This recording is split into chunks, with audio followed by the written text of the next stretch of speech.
And genuinely, as I understand, maybe you can correct me.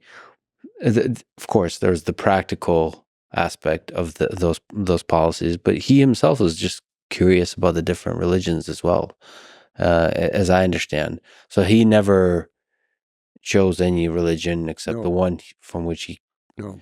came. I guess. I mean, can you describe what he believed spiritually himself? It's interesting, we said after the death of Shirimun, his grandson, in Bamiyan, and the slaughter that followed that, he went through a new phase in which he summoned religious scholars of all sorts. Famous Cheng Chang from China, whom I despise, but anyway, he came and with all of his magic formulas for things, and then a bunch of various Muslim leaders came. So Genghis Khan was exploring all these different religions, and not just in a simple way. He had organized public lectures from these people and public debates, not antagonistic debates, but discussions among groups of people who hated each other and would never discuss anything. And suddenly this powerful man summons them and he has to say, okay, well, explain your religion and explain yours. And even sometimes you can't just explain it in terms of your own scripture. What do you say to the people who believe it? So he was exploring, but no, he never changed at all. He was an animist, we would say. That's about the only term we know to use. Early in life, he worshipped that mountain where he took refuge several times, Burhan Khaldun. Burhan Khaldun was the great refuge of his life. He would go to the top, he would pray, he would take off his hat, he would take off his belt, he would stand there before the sky and pray. Also, later on, actually, this became rather dramatic. He would sometimes go away to pray, should we invade these people? And so all of the subjects are waiting to hear what's God going to tell Genghis Khan when he goes up the mountain, And so there are episodes like that, but he was very sincere.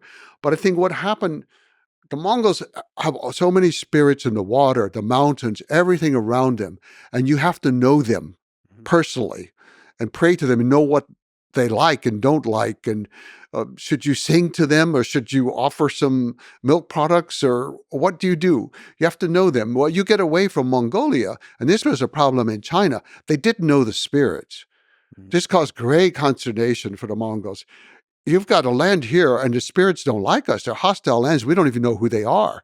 We don't know these spirits in China. It took a long time.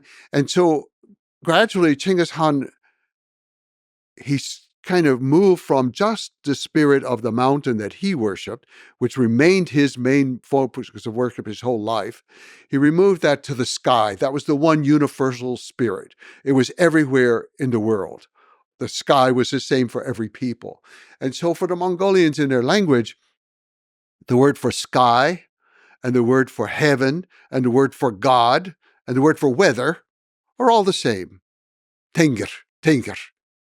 And so, or Monchuchtinger in the case of the eternal sky, when they're talking about it in religious terms, the eternal blue sky.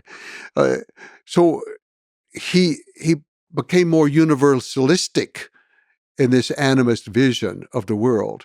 And so then the sky could embrace all religions, and all people were trying to attain the same form of enlightenment. Well, enlightenment is too specific a word, but the same form of moral life and guidance from the sky. He felt that each person knew morality. Each person could communicate and know morality within themselves. They didn't have to just be taught it by somebody from a book.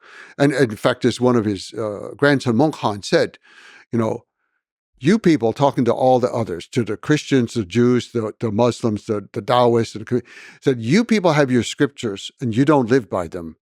We have our spirits and our shamans and our drums, and we live by them. And I think it's true.